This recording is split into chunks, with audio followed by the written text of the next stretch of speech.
하나님의 말씀 고린도전서 1장 1절에서 3절 말씀 우리 같이 교독하시겠습니다. 신약 성경 263쪽입니다.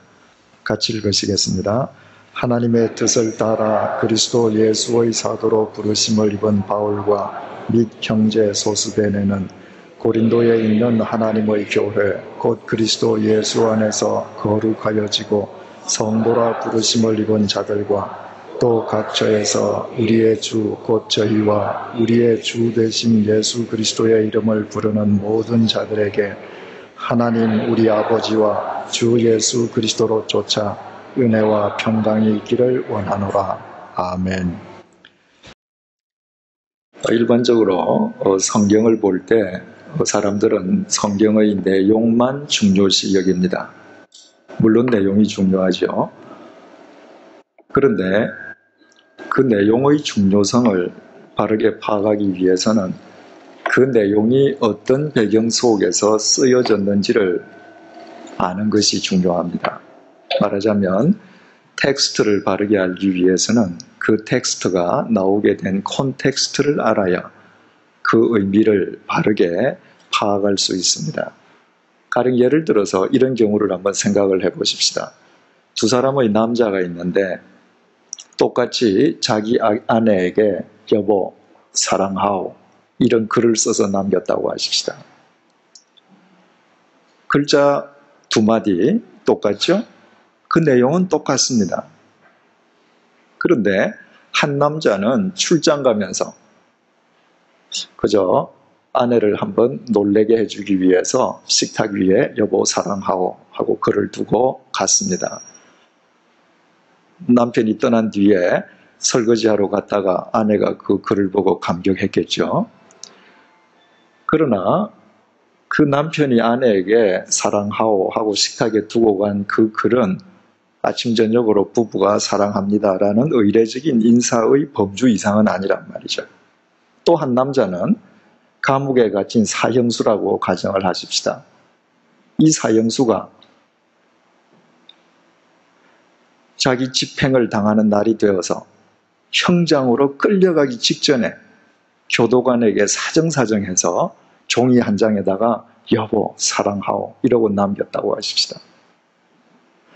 글자는 똑같고 수도 똑같고 내용도 똑같지만 이 두 사람이 쓴 여보 사랑하오라는 이 내용에 있어서 그 사랑의 의미와 농도와 애절함이 결코 같을 수 없는 거죠. 출장 가면서 의례적으로 여보 사랑하오 한 사람의 그 글을 사형장에 끌려가는 사람의 애절함으로 해석하는 것도 잘못되는 것이고 사형수가 남긴 그 글을 출장 가는 사람의 의례적인 인사로 보는 것도 잘못된 것이죠. 그 콘텍스트를 알아야 한 줄로 사랑하오지만 이 사랑이 도대체 어떤 사랑을 의미하는지 그 의미를 알게 되는 것입니다. 그래서 우리 지난 시간에 고린도서를 시작하기 전에 도대체 이 고린도서가 어떤 상황에서 쓰여졌고 바울이 쓴 이 고린도전서 편지를 받는 고린도는 어떤 곳이었는가 우리 한 시간 동안 살펴보았습니다. 이제 오늘 이 시간은 본문으로 들어가 보도록 하겠습니다. 1절이 이렇게 시작해요. 하나님의 뜻을 따라 그리스도 예수의 사도로 부르심을 입은 바울과 지금 이 우리나라 성경의 번역문이죠. 그죠? 그런데 헬라말로 쓰여진 헬라말을 보면 지금 우리나라 말은 하나님의 뜻을 따라 그리스도 예수의 사도로 부르심을 입은 바울이 이 뒤에 있습니다. 그런데 헬라말로는 파울로스가 가장 먼저 나와요. 하나님의 뜻을 통해 그리스도 예수의 사도로 부름받은 바울. 이 고린도전서는 파울로스라는 단어로 시작하는 것입니다. 바울의 본래 이름은 사울이었죠. 사울은 그 1000년 전에 똑같은 이름을 가졌던 사람이 있습니다. 바로 이스라엘 첫 번째 왕이었던 사울 왕입니다. 그런데 천년이 지나서 한 청년의 이름이 똑같이 사울이에요. 왜 그 청년 부모가 혹은 그 청년이 사울이라는 이름을 가졌겠는가? 천년 전의 사울 왕과 천년 후의 사울은 똑같이 베냐민 지파입니다. 저는 전주 이가인데요. 전주 이가에 속한 사람들은 왕을 배출한 가문이라고 자부심이 대단하거든요. 베냐민 지파도 마찬가지예요. 이스라엘 첫 번째 왕을 배출했습니다. 따라서 베냐민 지파 사람들은 사울 왕에 대한 자부심이 컸습니다. 또 뿐만 아니라 이 사울은 이스라엘에서 가장 위대한 율법 선생이라는 가말리엘의 제자였습니다. 거기에다 이스라엘에서 가장 강한 영향력을 지니고 있던 바리새파죠. 게다가 로마 시민권까지 가지고 있었습니다. 뿐만 아니라 중앙도시 예루살렘에 진출한 뒤엔 유대교 핵심 지도층으로부터 신임을 한 몸에 받고 있었습니다. 어느 정도로 신임을 받았는가? 예루살렘에서 230km가 떨어져 있는 다마스커스에 있는 예수 믿는 사람들을 잡아오는데 그 일을 누구에게 맡겼는가? 대제사장이 너 가서 잡아와라 하고 체포영장을, 공문을 사울에게 맡길 정도로 사울은 신임을 받았습니다. 한마디로 말하면 사울은 이스라엘이라고 하는 그 사회 속에서, 유대교라고 하는 그 신앙 공동체 속에서 장래가 확실하게 보장되는 젊은이였습니다. 그 청년의 이름이 사울 왕과 똑같은 사울이에요. 그러면 이 청년이 얼마나 야망이 컸겠는지, 자기 자신에 대해서 얼마나 긍지를 갖고 있었겠는지, 자기 능력으로 안 되는 게 없다라고 생각했겠죠. 자신은 모르겠지만 다른 사람들이 보기에는 얼마나 교만했겠는지 우리는 충분히 알 수 있습니다. 이 사울의 이름이 파울로스로 바뀌었습니다. 바울로 바뀌었습니다. 바울이라고 하는 이름의 뜻이 정확하게 뭐냐? 아직까지 정확하게 알려져 있지는 않습니다. 그러나 저 파울로스라고 하는 저 외래어 이름 자체가 헬라어 파우오하고 관련이 있다고들 생각을 해요. 헬라 말로 파우오라고 하는 것은 멈추다는 뜻입니다. 그렇다면 사울에서 바울이 되고 사도 바울로 일평생을 살아온 바울의 일생을 놓고 보면 멈추다는 동사에서 유래된 파울로스라고 하는 저 이름은 참으로 의미심장해요. 바울은 어떤 사람인가? 멈춘 사람이에요. 뭘 멈추었는가? 내 자신의 능력을 믿던 삶을 멈추었습니다. 내가 이 세상에서 하나님보다 더 크다고 스스로 착각하는 교만을 멈춘 사람이에요. 내가 결심만 하면 내 의지로 무엇이든 다 할 수 있다는 자만의 삶을 멈춘 사람입니다.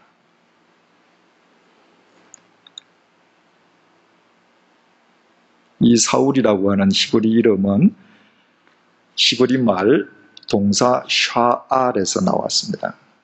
샤알이라고 하는 동사의 뜻은 요청한다, 요구한다 이런 말이에요. 이 사울이 예수님을 만나기 전에도 그는 유대교 신자니까 하나님 믿었잖아요. 단지 그가 안 믿었던 것은 그 하나님이 인간의 모습으로 오신 분이 예수님이라는 걸 안 믿었거든요. 하나님은 믿었어요. 그런데 사울일 때 저 사람의 하나님과의 관계는 어떠했는가? 내가 필요한 것을 하나님에게 요청하고 요구하는 관계였습니다. 왜? 내 뜻이 하나님 뜻보다 더 크거든요. 내 계획이 항상 절대적인 거예요.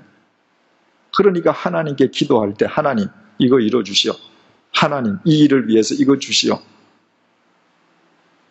내가 내 일을 계획할 때는 하나님이 필요 없고 내 뜻을 이룰 때에 아쉬울 때만 하나님께 요청하면 끝나는 거예요. 그게 사울이었습니다.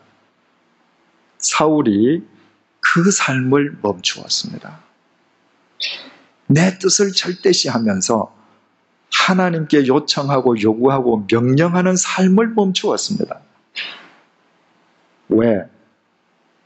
내가 하나님을 끌어가는 것이 아니라 내가 하나님께 사로잡혀 이끌려가는 삶이 참된 삶이라는 사실을 비로소 깨달았던 것입니다. 우리 준비 예배 드릴 때 요한복음 21장을 3주에 걸쳐 보지 않았습니까? 요한복음 21장은 참 중요하다고 했습니다. 사복음서의 마지막 장인 동시에 바로 사도행전과 연결되는 연결고리가 된단 말이죠. 그 연결고리를 중심으로 복음과 교회가 이어지는 것이거든요. 그 복음서의 결론장인 요한복음 21장 18절에서 주께서 뭐라고 말씀하십니까? 젊어서는 내가 스스로 띠띠고 내가 원하는 곳으로 다녔거니와 늙어서는 남이 내게 띠띠우고 원치 아니하는 곳으로 데려가리라.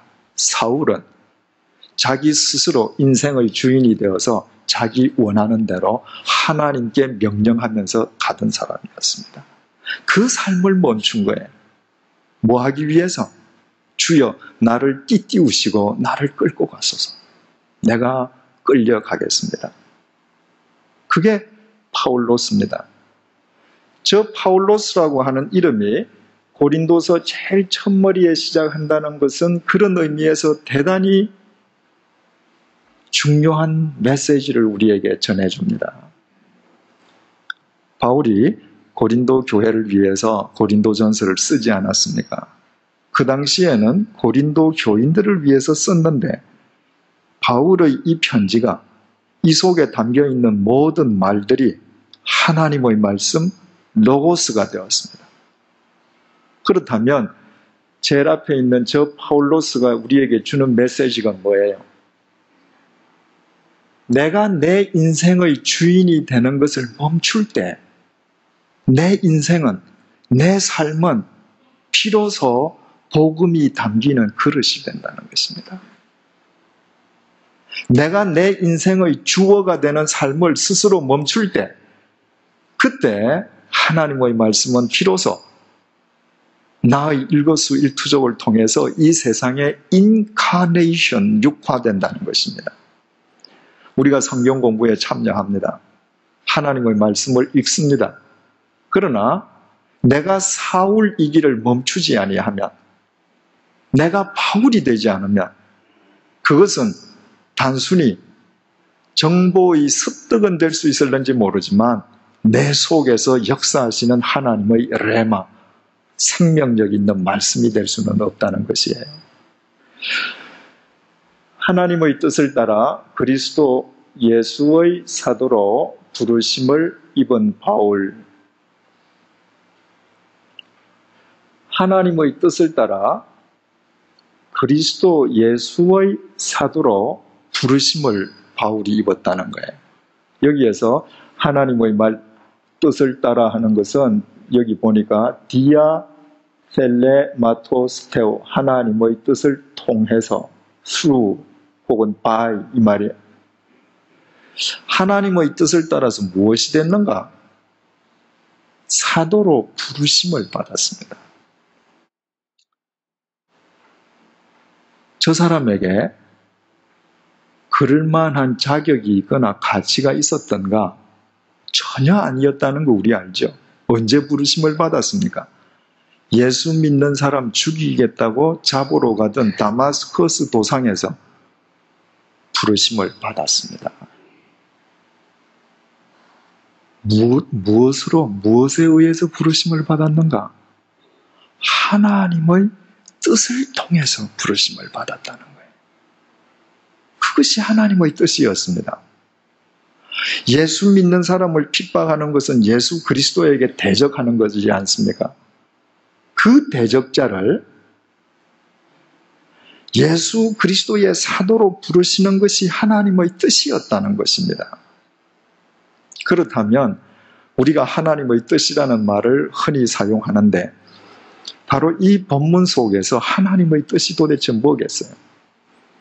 하나님의 뜻이라고 하는 헬라말 텔레마토스, 저것은 셀로라는 동사에서 파생된 말이에요. 셀로라고 하는 동사는 생각한다는 뜻도 있고 소망한다는 뜻도 있습니다. 소망이란 믿음의 또 다른 표현이에요. 믿기 때문에 소망하는 것이고 소망함으로 믿는 것입니다. 그래서 소망과 믿음은 분리되지 않습니다. 왜 하나님께서 예수님을 대적하던 사울을 부르셨는가? 하나님의 소망 때문이었다는 것입니다. 하나님의 믿음 때문이었다는 거예요. 여기에 대해서는 이번 주일 설교 예배 시간을 통해서, 설교를 통해서 더 상세하게 말씀을 드리겠습니다. 사도행전 1장에도 똑같은 이야기가 나오니까요. 중요한 것은요, 우리는 하나님을 믿는 우리의 믿음을 대단히 중요시하고 절대시합니다. 그러나 우리를 믿는 하나님의 믿음에 비하면 우리의 믿음은 아무것도 아닙니다. 하나님께서 보잘것없는 인간을 믿지 아니하신다면 어떻게 당신의 독생자를 보낼 수 있습니까? 예수 그리스도께서 내가 저를 위해서 죽어주었을 때 저가 다시 그리스도 안에서 거듭난다는 믿음이 없으면 예수님은 못 죽는 겁니다. 바울이 하나님을 믿기 전에 하나님께서 먼저 그를 믿어주신 것이에요. 내가 하나님을 믿기 전에, 인간 이재철이 하나님을 믿기 전에 하나님께서 저를 먼저 믿어주신 것입니다. 그렇다면 인간의 믿음은 무엇인가? 보잘것없는 나를 믿어주시는 하나님의 믿음에 대한 응답이 인간의 믿음인 것입니다. 하나님께서 당신의 믿음을 통해서 바울을 부르셨는데 뭘로 부르셨는가? 그리스도 예수의 아포스톨로스, 사도로 부르셨다. 사도라고 하는 저 말은 아포스텔로, 보낸다는 동사에서 나왔습니다. 주님께서 우리를 믿고 부르시는 것은 보내시기 위함이에요. 그런데 아무런 의미도 없이 너희들 왔다 가라, 그게 아니에요. 저 아포스톨로스라고 하는 것은 메시지를 지녀서 보낸다는 말이에요.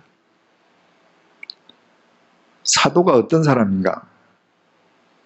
그냥 가는 사람들이 아닙니다. 메시지를 지니고 가는 자들이에요. 여러분, 지금 우리가 예배당 안에 앉아 있지 않습니까? 그러나 지금 여러분들께서 여러분들의 심중에 세상의 메시지를 지금 붙들고 있다면 여러분들은 예배당 안에 앉아 계신 게 아닙니다. 여러분은 지금 세상 한가운데 있는 것입니다. 여러분들이 하나님의 말씀 공부를 통해서 예수 그리스도의 메시지를 품고 나간다면 내일 여러분들이 시장 한복판에 앉아 있어도 여러분은 예배당 안에 앉아 있는 것입니다. 우리는 메시지를 지닌 사람이어야 합니다. 우리는 다 메시지를 지니고 있어요. 차이가 있다면 무슨 메시지를 지니고 사느냐, 그 차이밖에 없어요. 여기에 대해서도 이번 주일날 더 상세하게 말씀드리겠습니다. 자, 우리도 흔히 형제, 자매 이런 얘기 많이 하지 않습니까? 그런데 바울이 형제라고 부를 때 소스데네스 호 아델포스라는 말을 썼는데, 이 델포스라고 하는 이 말은 델피라고 하는 자궁이라는 말이고, 아는 같다는 접두사입니다. 그러니까 저 형제라는 말은 그냥 친구를 뜻하는 게 아니라 한 자궁에서 태어난 한 핏줄을 얘기하는 겁니다. 여러분 생각을 해보셔요. 이 고린도서를 쓸 때 바울은 이미 초대교회의 위대한 사도요 지도자입니다. 소스데네는 이 바울의 입장에서 보면 제자죠. 왜? 바울에게 배운 사람이니까. 절대 같은 열에 오를 수 없는 사람이에요. 그런데 바울은 저 소스데네를 아델포스, 그리스도인은 어떤 사람인가? 모두 예수 그리스도의 복음이란 한 자궁에서 태어난 사람들입니다. 그래서 우리 모두는 형제 자매가 되는 것입니다. 주후 381년 콘스탄티노플에서 니케아 콘스탄티노플 제2회 공의회가 열렸습니다. 말하자면 기독교가 로마 국교가 되고 난 다음에 교회의 지도자들이 모여서 여러 가지를 논의했는데 그 가운데 교회를 이렇게 정의했습니다. 교회는 하나이고 거룩하고 보편적이고 사도적이다. 이 보편적이다는 말이 뭔가? 저 말을 영어로 번역하면 캐톨릭 처치라는 거예요. 모든 교회는 캐톨릭 처치가 되어야 한다. 이 381년 공의회가 끝난 다음에 4세기가 지나서 우리가 주일마다 고백하는 사도신경 원문이 확정이 되었어요. 그 사도신경 제일 마지막에 우리가 주일마다 고백할 때 거룩한 공회를 믿사오며 이렇게 고백하잖아요. 그 거룩한 공회가 바로 캐톨릭 처치예요. 가령 우리가 지난 주일날 아침에 사도신경을 외우면서 거룩한 공회를 믿사오며 이 말은 100주년 기념교회가 캐톨릭 처치임을 믿사오며 이 말입니다.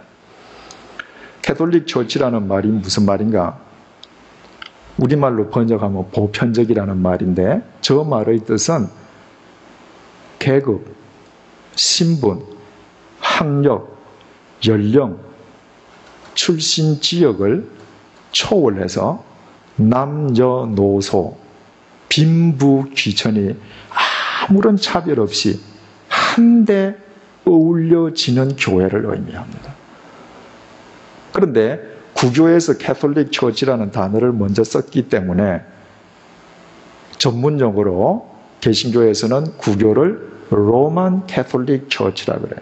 로마에 있는 교황의 영향 아래에 있는 캐톨릭 처치고 혼돈을 피하기 위해서 개신교는 유니버설 처치라는 용어를 씁니다. 그런데 유니버설이든 캐톨릭이든 그 의미는 똑같아요. 남녀노소 빈부 귀천이 모두 형제 자매 되는 교회. 개신교는 캐톨릭에서 떨어져 나왔는데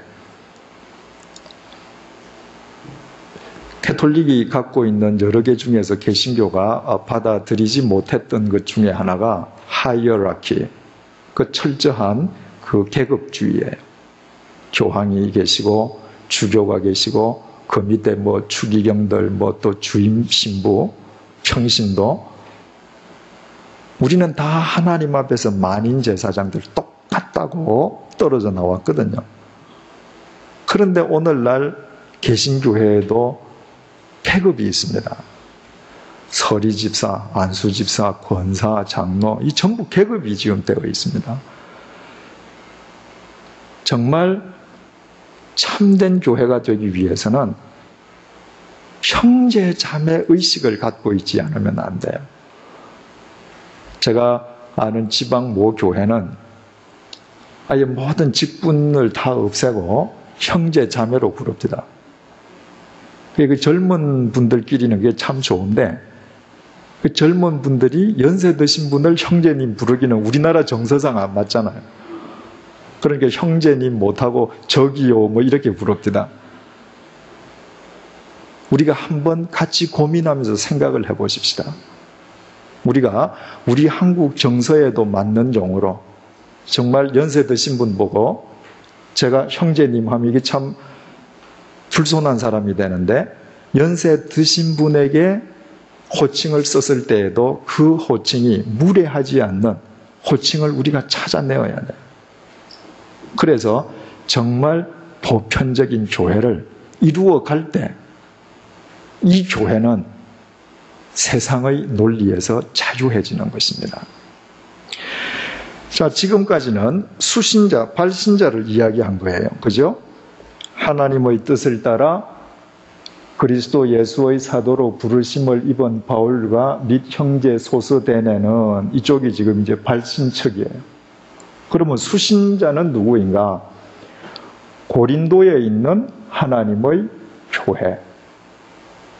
고린도에 있는 하나님의 교회. 아주 중요한 표현이죠. 고린도 교회라고 부르지 않았습니다. 고린도에 있는 하나님의 교회예요. 저때 예루살렘에도 교회가 있죠. 안티옥에도 교회가 있죠. 그죠? 안티옥에 있는 것은 안티옥에 있는 하나님의 교회. 예루살렘에 있는 것은 예루살렘에 있는 하나님의 교회. 어디에 있든 어떤 형태로 있든 모든 교회는 한 분이신 하나님의 교회라는 것입니다. 자, 381년 니케아 콘스탄티노플 공회에서 교회는 하나이고, 우리는 흔히 무슨 소망교회, 영락교회 이러면 그 다 다른 교회처럼 여겨져요. 영락교회는 중구 저동에 있는 하나님의 교회, 소망교회는 압구정동에 있는 하나님의 교회, 100주년 기념교회는 양화진에 있는 하나님의 교회. 자, 그러면 우리의 생각이 틀려질 수밖에 없죠. 100주년 기념교회, 신천교회, 영등포교회가 다 따로따로 있다면 개교회주의로 놀아도 돼요.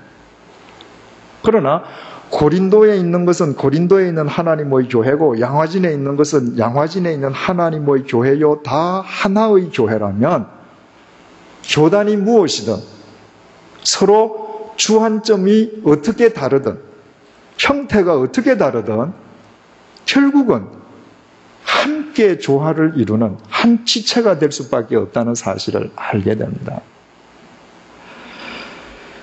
에베소서 4장 3절에서 6절 말씀을 제가 읽어드릴게요. 평안의 매는 줄로 성령의 하나 되게 하신 것을 힘써 지키라. 몸이 하나이요 성령이 하나이니 이와 같이 너희가 부르심의 한 소망 안에서 부르심을 입었느니라. 주도 하나이요 믿음도 하나이요 세례도 하나이요 하나님도 하나이시니 곧 만유의 아버지시라. 만유 위에 계시고 만유를 통일하시고 만유 위에 계시도다. 우리는 한 분이신 하나님을 믿는 하나님의 교회들인데, 그 하나님께서 만유 위에서 만유를 통일하셔요. 내가 어디에 있는 교회에 속해 있든 그 교회는 그 지역에 있는 하나님의 교회임을 안다면 통일하시는 하나님의 사역에 내가 도구가 될 수 있는데, 이 사실을 깨닫지 못하기 때문에 교회 연합과 교회 일치에 교인과 교회가 최대의 장애물이 되는 것입니다.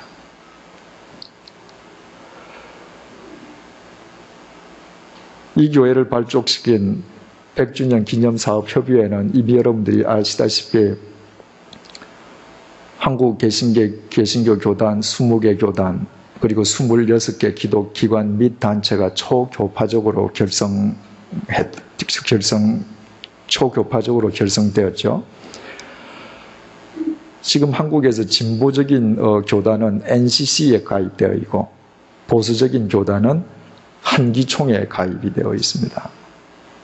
기독교 100주년 기념협의회처럼 그야말로 하나의 교회를 추구하기 위해서 이루어진 단체는 아직까지도 한국에서 유일무이합니다. 그 정신이 우리에게 주어진 것입니다. 서울에 있는 어떤 개교회가 여러 교단에 있는 목사님을 동시에 모셔서 한자리에 앉기는 어렵지만 100주년 기념교회는 할 수 있을 거예요. 왜냐하면 그런 토대 위에서 세워진 교회니까. 만약에 우리가 우리 교회 자체만의 유익을 위한다면 이 21세기에 이 교회가 하나 더 세워지는 것이 하나님의 역사에 무슨 보탬이 되겠습니까? 그러나 우리가 하나의 교회를 이루는 미랄이 되기 위해서 우리 자신을 주님께 드린다면 이 조그만 공동체를 통해서도 교회 역사는 새로워질 수 있는 것입니다. 우리 양화진 이 교회 바로 앞에 절두산 성당이 있어요. 그건 뭔가? 절두산에 있는 하나님의 교회. 그렇죠? 여러분, 유럽에 가면 구교와 개신교의 성지가 동일한 장소가 여럿 있습니다. 왜냐하면 종교개혁을 할 때 하나님의 이름으로 서로 죽이면서 했잖아. 그러니까 전쟁터에서 개신교와 구교 신도가 같이 죽은 데는 개신교 입장에서는 개신교 성지고 캐톨릭 입장에서 보면 캐톨릭 성지죠. 그런데 서로 칼이나 총을 들고 피를 흘리지 않고 천주교 성지와 개신교 성지가 이렇게 한 동네에 나란히 마주보고 있는 것은 거의 세계에 유례가 없는 곳입니다. 16세기의 종교개혁자들은 그 동기가 어떠했든 간에 개혁을 하려고 하지 않았습니다. 레볼루션을 했던 것입니다. 레볼루션, 혁명이라고 하는 것은 구체제를 다 쓸어버리는 것입니다. 말하자면 종교개혁자들은 구교라는 구체제를 이 땅에서 쓸어버리기 위해서 싸웠습니다. 그러나 하나님께서는 허락하시지 않았습니다. 레볼루션이 아니라 리포메이션으로 끝나게 했습니다. 구교는 교황을 정점으로 구교의 영향권에 있는 왕들과 군대를 동원해서 개신교도들을 이 땅에서 씨를 말리려고 했습니다. 하나님께서는 허락하시지 않았습니다. 그래서 천주교라는 기둥도 있고 개신교라는 기둥도 있어요. 무엇을 의미합니까?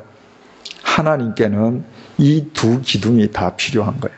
바꾸어 말하면 하나님 보시기에는 이 두 기둥이 다 불완전한 겁니다. 이 두 기둥이 서로가 자신들의 잘못된 것을 버리고 상대의 좋은 점을 배우고 상호 보완이 될 때 비로소 온전한 하나님의 교회가 이루어질 수 있기에 하나님께서는 두 기둥을 다 쓰고 계시는 것입니다. 우리는 위치적으로 절두산에 있는 하나님의 천주교회와 마주보고 있습니다. 숙명적으로 우리는 저분들과 더불어서 살아가야 합니다. 제 경험상 천주교회하고 친해지는 건 쉽지 않습니다. 제가 서울에서 목회할 때도 경험이 있고 제네바에 있을 때도 제네바에 모이는 천주교회와 이제 저희들 같이 예배도 드리고 교류도 갔는데 몇 번씩 찾아가서 공을 들여야 돼요. 그러나 그리스도 안에서 가는 길이 서로 다르게 보여도 그리스도의 이름으로 서로 연합할 수 있는 가능성을 서로가 공유했다는 것은 대단히 큰 의미가 있었죠. 교회는 하나의 교회여야 합니다. 자, 그 다음에 고린도에 있는 하나님의 교회인데 이 하나님의 교회라는 게 뭔가? 곧 지금 하나님의 교회를 설명하는 거예요. 교회란 그리스도 예수 안에서 거룩하여지고 성도라 부르심을 입은 자들. 여러 번 말씀드렸죠. 교회는 시스템이 아니고 빌딩이 아니라고 그랬습니다. 교회는 뭔가? 우리 자신들이에요. 사람들이에요. 사람들의 모임이 교회인데 어떤 사람들의 모임인가? 그리스도 예수 안에서 거룩하여졌다는 것입니다. 안 그리스도 안에서 헤기야 스메 노이스, 이것은 거룩하여졌다는 수동태 완료형이에요. 주님께서 나를 부르시고 야, 너 이리 와라. 그리고 너 거룩해지면 내 거룩한 교회라고 해줄게. 거룩하게 한번 살아볼래? 그게 아니에요. 저의 모든 허물과 부족함과 죄투성이의 과거에도 불구하고 그분께서 십자가 안에서 그분이 흘리신 보혈로 말미암아 너는 이미 거룩하게 되었다. 완결되었다는 거예요. 그러므로 지금부터 거룩하게 살라는 거예요. 또 거룩하여졌는데 그 사람들을 성도라 부르심을 입은 자들이다. 이렇게 표현을 했습니다.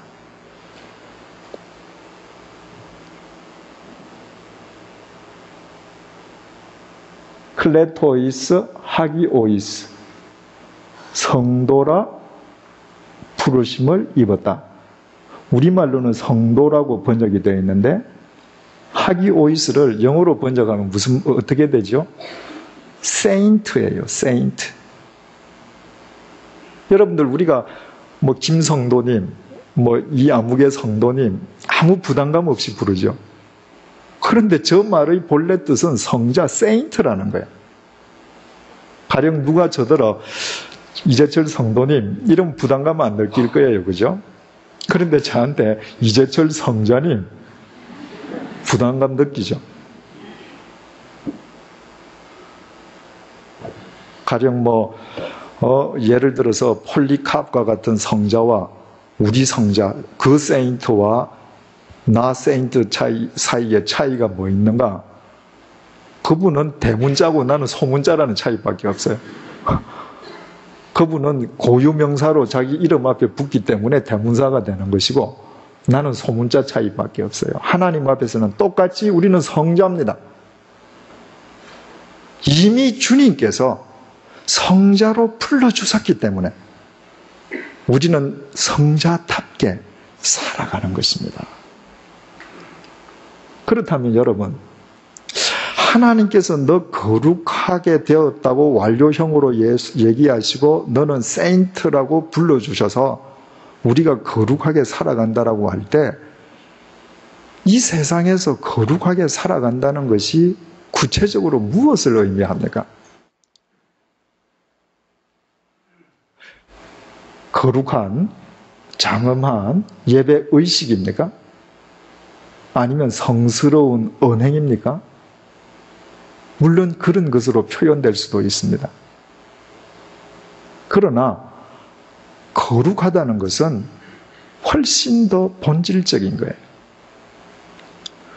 우리 지난번에 그 폐허화된 고린도를 복원한 그림을 보았죠. 한번 보십시다. 자, 지금 이 그림이 옛날 고린도 중에서 성안 모습이라고 그랬습니다. 바로 이 뒤에 아크로 고린도가 있다고 그랬죠. 높은 고린도가 있는데 그 위에 아프로디테, 비너스의 신전이 있습니다. 그래서 거기에서 여사제들이 1,000명이 낮에는 제사를 드리고 밤이 되면 전부 나와서 신의 이름으로 매음을 합니다. 환락의 도시가 되는 거죠. 아폴로 신전 있고 옥타비아누스 신전 있고 또 헤라클레스 신전도 있고 여기에 요 성 안에만 12개의 신전이 있습니다. 이 성 둘레가 10km라고 그랬죠. 여기에 레기온 도로가 있는데 이 도로가 엄청나게 넓은 도로였죠. 위에서 보니까 이 도로가 저 레기온 항구까지 연결되면서 그 주위에 인구 60만 명이 퍼져서 삽니다. 이 거대한 도시에 이 도시의 논리가 왜 없겠어요? 저 도시에서 출세하기 위해서는 어떻게 해야 되고 저 도시에서는 어떻게 해야 성공한 사람이고 저 도시에서는 어떻게 해야 대접받는다는 저 도시의 논리가 있는 것입니다. 하나님께서 이 도시에서 당신의 백성들을 너희들은 거룩한 교회라고 부르셨어요. 그리고 여기 셈 있는 여기에 회당에서 예배드리다가 쫓겨나서 유수도라는 사람 어느 집 어딘지는 정확하게 모르지만 예배드린다라고 했습니다. 그러면 황제가 신전에 앉아서 인간으로부터 경배를 받는 황제의 논리, 황제의 논리라는 건 그저 내 욕망대로 하고 싶은 대로 다 하는 거죠. 그죠? 그 황제의 논리가 판을 치는 이 도시에서 하나님께서 너희들 거룩하게 살라고 성자로 불러내실 때 거룩함의 의미가 뭐겠어요? 이 세상의 논리에서 벗어나는 것입니다. 거룩이라는 것은 구별이라고 그랬죠. 하나님께서 너 거룩해, 내 거야, 구별해 놓으셨어요. 그리스도인들은 구별된 삶을 사는 거예요. 지금 고린도에 있는 사람들이 이 고린도 도시를 압도하는 황제의 논리, 고린도의 논리를 쫓으면서 거룩해질 수 있는 길은 절대로 없습니다. 저기서 벗어나는 거예요. 어떻게 벗어날 수 있는가? 아니, 눈에 보이는 것이 거대한 권력이고 물질이고 향락이고 온갖 보이는 것이 나를 압도하고 있는데 이 물신주의 세상 속에서 내가 어떻게 저 거대한 흐름을 거스릴 수 있는가? 방법은 하나밖에 없습니다. 시간 여행하는 거예요. 타임머신을 타는 겁니다. 100년, 200년 후로 지금 날아가는 거예요. 어떻게 됐죠? 이 다음에 보셔요. 그 거대한 도시가 바로 여기에 있는 고린도, 아크로 고린도에서 지금 내려다본 건데 이게 지금 항구로 가는 길입니다. 아폴로 신전에 지금 뼈대만 남아있고 옥타비아누스 신전은 사라지고 초토화됐습니다.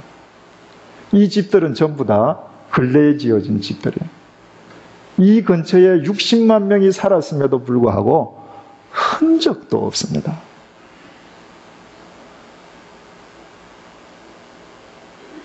내가 이 세상의 논리를 쫓으면 결과는 저겁니다.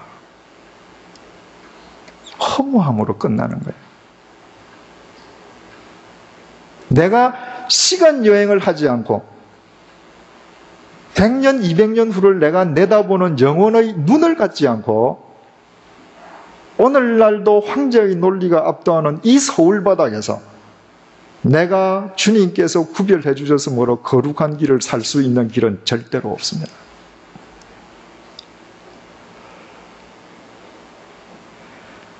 사도 바울이 고린도후서 4장 18절에서 이렇게 얘기하죠. 우리의 돌아보는 것은 뭐라고요? 보이는 것이 아니요. 자, 이거 한번 되돌아가 보십시다. 자, 우리의 돌아보는 것은 보이는 게 아니에요. 이것 자체를 목적으로 삼으면 절대로 그리스도인으로 살아갈 수 없습니다. 이거 아니에요. 보이지 않는 것이니, 보이는 것이 아니고 보이지 않는 것이니, 보이지 않는 걸 뭘 먼저 볼 수 있어야 될까요? 그림 3으로. 이거. 이 웅대한 서울이 먼 훗날 이 집이, 내가 사는 집이 하나도 남아있지 않을 것임을 보는 거예요. 이 폐허 속에 태어난 사람도 있겠죠. 날 때부터 이거 보는 거예요. 그는 뭘 봐야 될까요? 이게 아니라 여기에서도 보이지 않는, 결코 폐허화되지 않는 진리를 보는 것입니다. 우리의 돌아보는 것은 보이는 것이 아니요 보이지 않는 것이니, 보이는 것은 잠깐이요 보이지 않는 것은 영원함이니라. 여러분, 우리가 그리스도인이 된다는 것은 영원을 사는 사람이 되는 것입니다. 따라서 이 영원의 눈을 갖지 않고서는 우리는 거룩해질 수 없습니다. 본문으로 돌아갈까요? 교회는 하나이고 거룩하고, 여러분, 교회는 거룩해야 합니다. 정말 멋진 성가대가 거룩한 노래를 부르면서 예배드린다고 거룩해지는 것이 아닙니다. 오늘날 한국 교회가 안고 있는 가장 큰 문제가 있다면 한국 교회는 영혼을 보여주지 않습니다. 눈에 보이는 것만 보여줍니다. 그게 다라고 그래요. 틀렸습니다.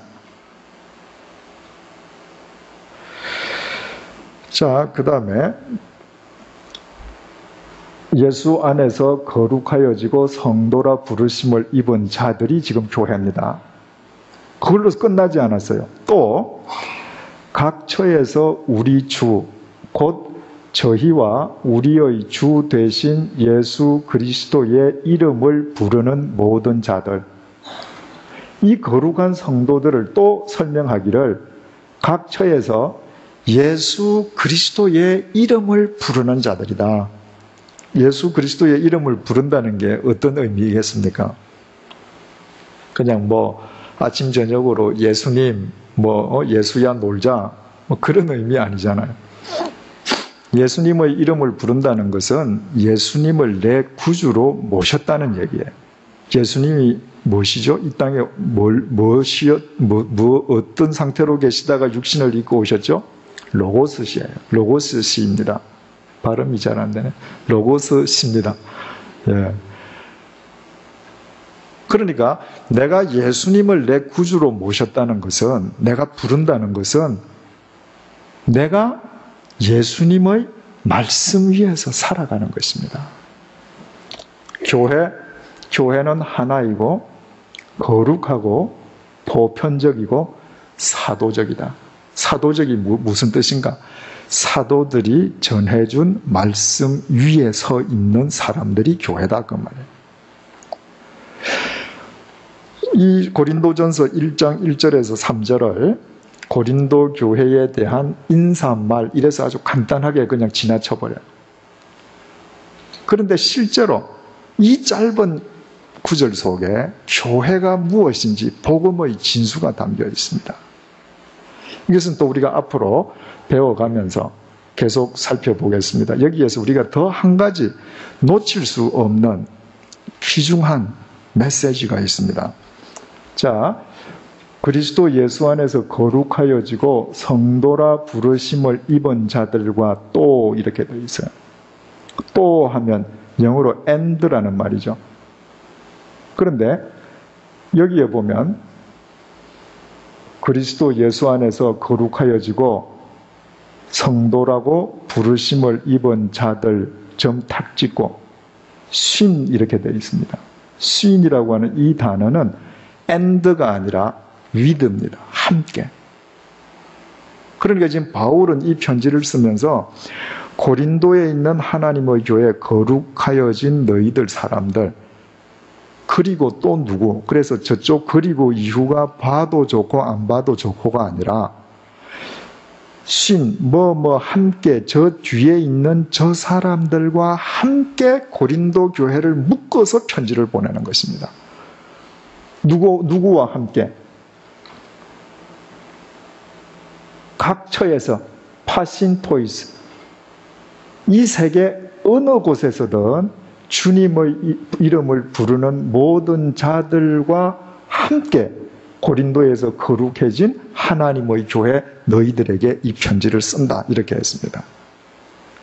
그렇다면 우리는 중요한 교훈을 얻습니다.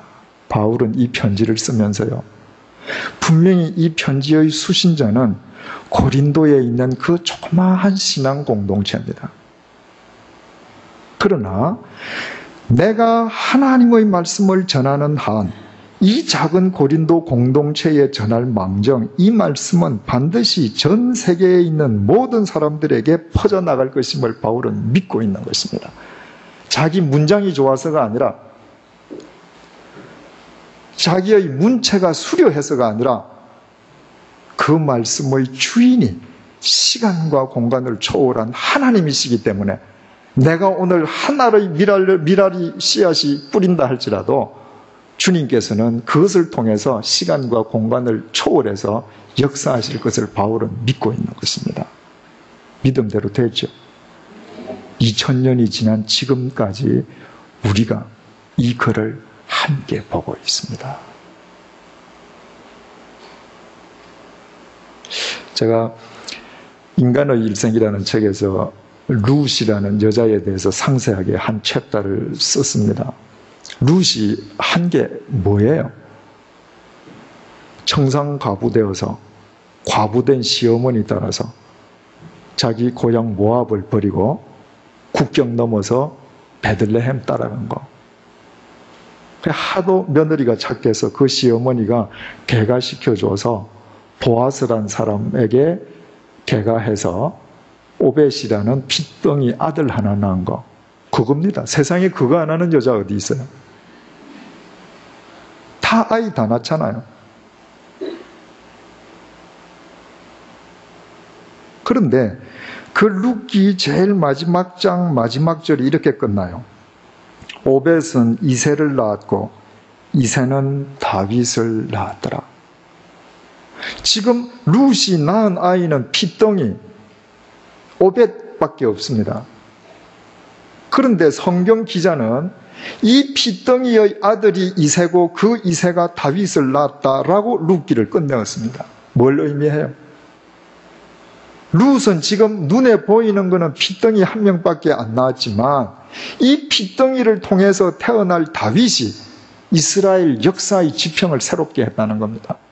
더 구체적으로 이야기하면 룻이 한 일이라고는 자기 시어머니에게 효도한 거 아무것도 아닌 것처럼 보이지만 하나님을 위해서 그 일을 했을 때 지금 그 현장에서부터 여진이 일어나서 이스라엘 역사의 지평이 지금 영향을 받고 있다는 겁니다.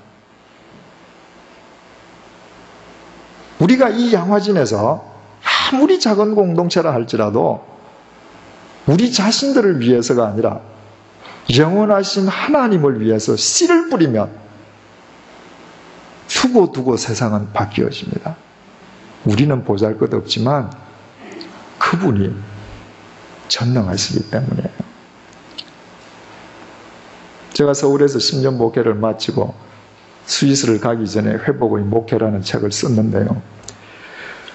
그 책 내용 중에 제가 이런 구절을 썼습니다. 지난 10년 동안 나의 목회지는 주님의 교회였다. 나는 주님의 교회를 떠나본 적이 없다. 부흥사처럼 다른 교회에 집회를 하러 다닌 적도 없다. 그럼에도 불구하고 나는 지난 10년 동안 나의 목회지가 주님의 교회에만 국한된다는 생각을 해본 적이 없다. 나의 목회 대상은 한국 교회라는 마음으로 10년을 지내왔다. 내가 주님의 교회에서만 목회한다 할지라도 나의 목회는 반드시 자국을 남기게 마련이고 그 자국은 긍정적이든 부정적이든 필히 한국 교회에 영향을 미친다고 확신했기 때문이다. 전 이렇게 쓰고 스위스를 갔습니다.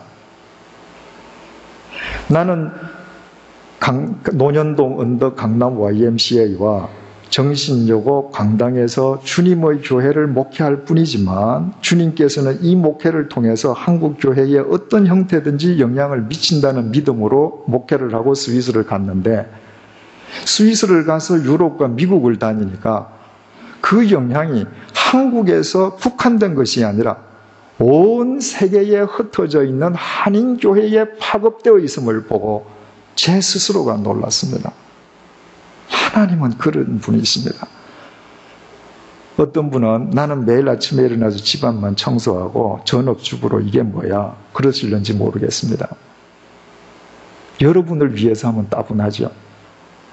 하나님을 위해서 그 일을 하실 때 내가 밥 짓고 아이 키우는 그 일을 통해서 그 대를 이어서 태어날 아이를 통해서 하나님은 대한민국 역사의 지평을 새롭게 하시는 분이십니다.